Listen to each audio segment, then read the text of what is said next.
ہم لوگ کیونکہ بالکل لائن آف کنٹرول پہ تھے، ہمارے سامنے یہ سارا معاملہ ہوا، ساری دونوں طرف سے شدید فائرنگ ہو رہی تھی وہاں پر، اور ہم نے اپنی آنکھوں سے یہ سارا منظر وہاں پہ دیکھا اور کیمرے کی آنکھ میں محفوظ کیا۔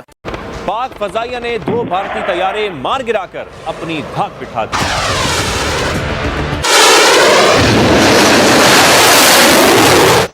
السلام علیکم ناظرین،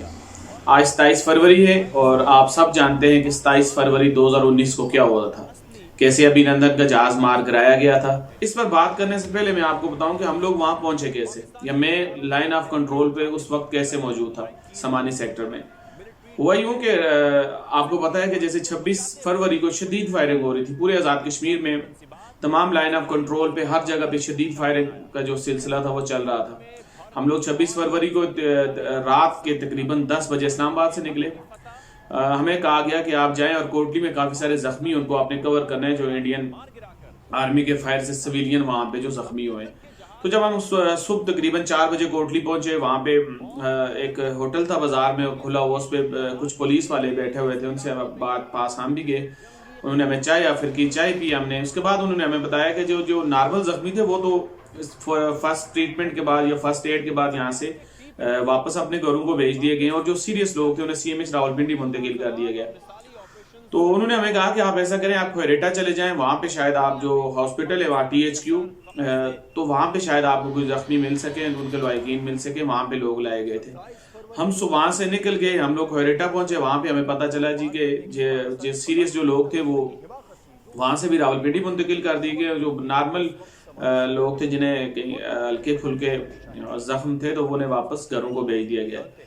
تو وہاں سے ہمیں بتایا گیا کہ آپ ایسا کریں کہ سیری پہنچ جائیں۔ سیری بالکل وہ جگہ ہے جو بالکل لائن آف کنٹرول پہ واقع ہے، بالکل سامنے آپ کے انڈین آرمی ہے اور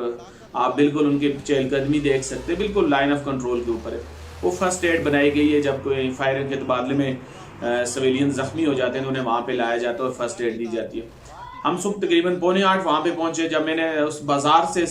میں گزر رہا تھا سیری کے، تو یقین کریں اتنا خوف تھا، بازار بالکل بند تھا اور مساجد میں اعلانات کیے جا رہے تھے کہ جی بازار نہیں کھولنا، کیونکہ انڈین آرمی دیکھتی ہے کہ جو یہاں پہ بندے جب عوام باہر نکلتے تو ان پہ فائرنگ شروع کر دیتے ہیں۔ تو ایسے کافی سارے لوگ زخمی بھی ہو چکے ہیں۔ تو ہم نے وہاں پہ گئے، ہم نے وہاں سے اپنا جو کور کرنا تھا ہم نے سارا کیا۔ وہ میڈیکل سٹاف جو ہمارے ساتھ تھا ان کو لے کے انہوں نے ہمیں بتایا کہ جی یہ سامنے نیچے گاؤں ہے، روڈ سے تقریباً 10 منٹ پیدل لگتے ہیں۔ تو وہاں پہ جو رات کو عورت شہید ہوئی ہے، اس کا گھر ہے، اس کے بچے ہیں، سارا وہ انہوں نے ہمیں کہا کہ وہ سب چیزیں وہاں پہ موجود ہیں، ابھی بھی وہاں پہ آپ دیکھ سکتے ہیں جا کے فائرنگ کے نشانات پڑے ہوئے ہیں، گھر ٹوٹے ہوئے، وہ جو گولہ باری کھیتوں میں ویسے ہی گولے پڑے ہوئے ہمیں کہہ رہے ہیں، سب چیزیں وہاں موجود ہیں۔ ہم لوگ چلے گئے وہاں پہ، جب ہم سارے چیزوں کو کور کر رہے تھے تو اس دوران کیونکہ میں خود لائن آف کنٹرول کا رہنے والا ہوں، بالکل بارڈر پہ میرا گھر ہے، تو مجھے فیل ہو گیا کہ حالات کچھ جو ہے نا وہ بہتر نہیں ہے۔ تو میں نے اپنی ٹیم سے کہا کہ بھائی ایز سون ایز پاسبل آپ اب یہ کمپلیٹ کریں، ہمیں واپس اوپر روڈ کی طرف جانا ہے۔ اس دوران یہ بات میں ان سے کر ہی رہا تھا تو انڈین آرمی کے 3-4 جو ہے نا جنگی جہاز وہ لائن آف کنٹرول کے اوپر گھوم رہے تھے۔ وہ ہماری حدود میں نہیں آ رہے تھے لیکن لائن آف کنٹرول کے اوپر گھوم رہے تھے۔ پھر تھوڑی دیر میں 2-3 اور طیارے انڈین آرمی کے دوسری طرف لائن آف کنٹرول کے دونوں طرف وہ مطلب اپنی حدود میں وہ چکر کاٹنا شروع ہو گئے، وہ آ رہے تھے جا رہے تھے، پھر آ رہے تھے جا رہے تھے۔ تو اس دوران تقریباً 10 منٹ ہمیں لگ گئے۔ تو جب میں اپنی گاڑی کے پاس پہنچا، پھر میں نے اپنے کولیگز کو دوبارہ کال کی کہ بھائی آپ پیک اپ کریں، کیونکہ یہ جگہ ہے بالکل لائن آف کنٹرول پہ، ہم بالکل بارڈر پہ سامنے کھڑے تھے، اوپنلی انڈین آرمی ہمیں دیکھ سکتی تھی۔ لیکن اس دوران یوں ہوا کہ میں روڈ پہ موجود تھا، کیونکہ جو میرے ساتھ ایک کولیگ تھے میرے، وہ اسی جگہ کے رہنے والے تھے، ان کے کزن دوست اور محلے والے وہاں پہ آ کے وہ ہمارے ساتھ کھڑے ہو گئے، ہماری ٹیم کے ساتھ گپ شپ کرنا شروع ہو گئے۔ اسی دوران فائرنگ سٹارٹ ہو گئی، کوئی سمجھ نہیں آ رہی تھی کہ کہاں سے فائر آ رہا ہے، فائر کیا جا رہا ہے، لیکن شدید فائرنگ تھی، دونوں اطراف سے فائرنگ شروع ہو گئی اور بڑی ہیوی گن ارٹلری کی گنوں کا استعمال کیا جا رہا تھا اور بہت شدید فائرنگ شروع ہو گئی۔ اوپر سے جہاز سمجھ لگ رہا تھا کہ بھائی کسی جنگ کا سامان شروع ہو گیا ایک دم سے۔ تو ہم نے اپنی ٹیم سے کہا، وہ ٹیم ہماری پہنچی، ہم نے، اور میں آپ کو ایک مزے کی بات بتاؤں کہ اس دوران جو ہی فائرنگ شروع ہوئی، جو مقامی لوگ تھے ہمارے ساتھ وہ بالکل وہاں سے سب لوگ غائب ہو گئے، کیونکہ لائن آف کنٹرول پہ رہنے والے ہر بندے کو پتا ہے جب فائرنگ شروع ہو تو آپ کو کسی نہ کسی سیف مقام پہ جانا ہوتا ہے۔ تو وہ لوگ سارے وہاں سے نکل گئے، صرف میں، ہماری ٹیم کے لوگ اور ہماری گاڑی کھڑی تھی۔ خیر وہ ہمارے کولیگ واپس آئے، ہم نے وہاں سے بیٹھے، ہم نے وہاں سے نکلنا شروع کر دیا، اور ہمارے سامنے، کیونکہ ہمیں سب بالکل، میں فرنٹ سیٹ پہ بیٹھا ہوئے ساری چیزیں وٹنس کر رہا تھا، وہ جہاز آ رہے تھے جا رہے تھے، شدید گولہ باری تھی اور ہم بھی اپنی گاڑی دوڑائے جا رہے تھے بازار میں سے نکل کے جو ہی تھوڑا سا ہم آگے آئے تو بالکل ہمارے سامنے اس طرح انڈیا کا جو ایک جہاز تھا ابھینندن کا، جو بعد میں پتہ لگا، تو وہ لائن آف کنٹرول کر کے عبور کر کے جو آزاد کشمیر کی حدود میں داخل ہوا، تو اتنے میں ہماری طرف سے پاکستانی لڑاکا طیارے وہاں موجود تھے، انہوں نے اس کو ادھر ہی انگیج کیا، اور جب ہٹ ہوا تب تک تو ہمیں نہیں پتا تھا. میں خود بذات خود یہ کہہ رہا تھا شاید یہ جہاز بھاگتے ہوئے اپنا پے لوڈ کرا گیا ہے، لیکن کچھ چیز ہمیں فضا سے گرتی ہوئی نظر آ رہی تھی، ساتھ آگ لگی ہوئی. تو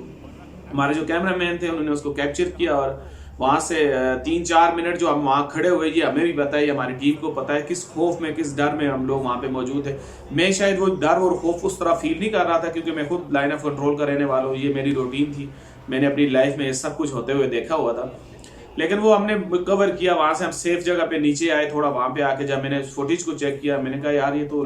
3-4 دفعہ ریوائنڈ کرنے کے بعد مجھے لگا کہ نہیں، یہ تو جہاز ہے. پھر ہم نے اپنے ہیڈ آفس کے ساتھ کوآرڈینیٹ کیا کہ بھائی اس طرح پاکستان آرمی نے انڈیا کا جہاز مار گرایا، اس کی فوٹیج ہے ہمارے پاس. لیکن وہ تھوڑا چیزیں جب تک کلیئر نہ ہو اور جب تک وہ سارا پروسیس ہو نا، آپ اتھینٹک نہ ہو کوئی چیز، تو آپ چلا نہیں سکتے. لیکن اس دوران ہمیں مختلف دوسری طرف سے جہاں پہ وہ جہاز گرا،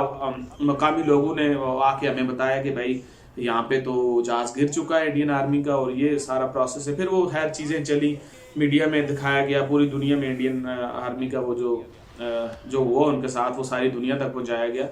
لیکن میں آپ کو بتاؤں کہ یہ ساری چیزیں کور کرنے کے بعد میں نے جو آزاد کشمیر کے لوگوں کا جذبہ دیکھا، کیونکہ ہماری ٹیم وہاں پہ 3-4 دن رہی، ہم لوگ وہاں پہ موجود تھے، اس سے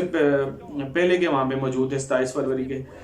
تو لوگوں نے ہمیں بہت اپریشیٹ کیا، لوگوں نے ہمیں ہار اور مالے ڈھول کی تھاپ پہ ہمیں لے کے آئے کہ آپ وہ لوگ ہیں جنہوں نے انڈیا کا مکروہ چہرہ پوری دنیا تک پہنچایا، جو وہ پروپیگنڈا کر رہا تھا کہ ہم نے اتنے دہشت گرد مار دیے جی بالا کوٹ رات کی تاریخی میں حملہ کر کے، تو ایک گواہ جو مار کے گئے تھے. تو یہ ساری چیزیں میں آج تک کسی پلیٹ فارم پہ 1-2 دفعہ ضرور بتائی ہیں، لیکن میں نے سوچا آج کیوں نہ اپنے جے کے پروڈکشن کے پلیٹ فارم پہ اپنے ناظرین سے بات شیئر کروں کہ اس دوران ہوا کیا تھا. اور یہ سارا سب کچھ ہوتے ہوئے میں نے اپنی آنکھوں سے دیکھا. پھر ہے وہ پوری دنیا تک پہنچایا گیا، آج اس پہ رپورٹس بن رہی ہیں، لوگوں کو ساری تفصیلات کے ساتھ بتایا جاتا ہے چیزیں. تو میں نے